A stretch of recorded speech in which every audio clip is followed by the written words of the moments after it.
रामाराई देखने को मिली PDP, BJP और महराज मलिक के बीच। और उसके बाद ऐसा भी सुनने को मिल रहा है कि बीजेपी तमाम तरह एमएलएज के साथ बातचीत कर रही है। कहीं खरीदो फरोख्त का सिलसिला शुरू होने वाला तो नहीं है? यार, ये पत्रकार मित्र, बहुत से पत्रकार मित्र मुझसे ये बात पूछ चुके हैं और मुझे इस बात का क्या जवाब दूं, मुझे इस बात की समझ नहीं आ रही है।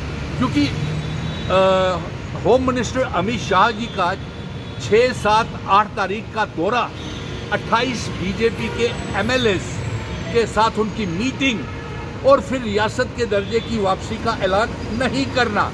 इसके साथ साथ अमित शाह जी ने ये कहा है कि 12 टेररिस्ट ऑर्गेनाइजेशंस हुर्रियत से खुद को अलग कर चुकी हैं।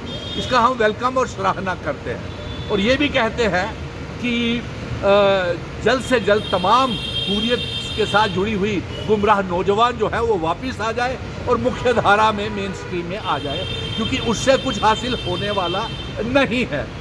और दूसरा, हम ये भी मांग करते हैं कि पीओके गिलगिट बल्टिस्तान जम्मू कश्मीर रियासत का हिस्सा है, इसे जम्मू कश्मीर रियासत का हिस्सा बनाया जाए। अब पत्रकार मित्र हमसे ये पूछ रहे थे कि असेंबली में जो हुआ है उसको किस तरीके से देखते हैं।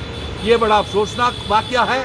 ये गैंगस्टर वार्स जो है, एक कानून साजिया असेंबली में इस तरीके से लेजिस्लेचर का आपस में धक्का मुक्की, गाली गलोच और मार कुटाई जो है, ये बिल्कुल अच्छा नहीं है।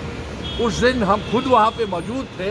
एक विधायक आता है दौड़ता हुआ कि बाहर मुझे मारा जा रहा है और वो फिर पीडीपी को, एक दूसरे को सारे गालियाँ देना शुरू हो जाते हैं। कोई कहता है कि ये 12 लाख इसने गमन किया, कोई कहता है इसने जम्मू कश्मीर को बीजेपी के साथ मिलकर बर्बाद किया।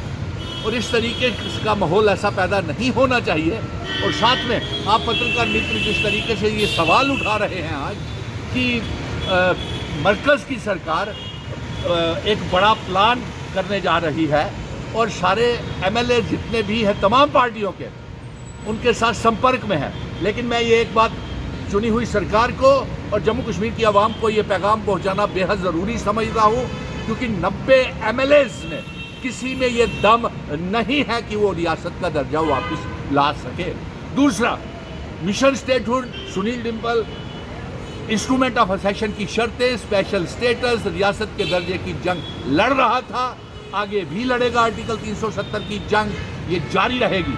अब अमित शाह जी ने ये जो प्लान बनाया है, सुनने में ये आ रहा है कि वो तमाम पार्टियों के विधायकों के साथ संपर्क में है और खरीद फरोख्त हो सकती है और हॉर्स ट्रेडिंग हो सकती है।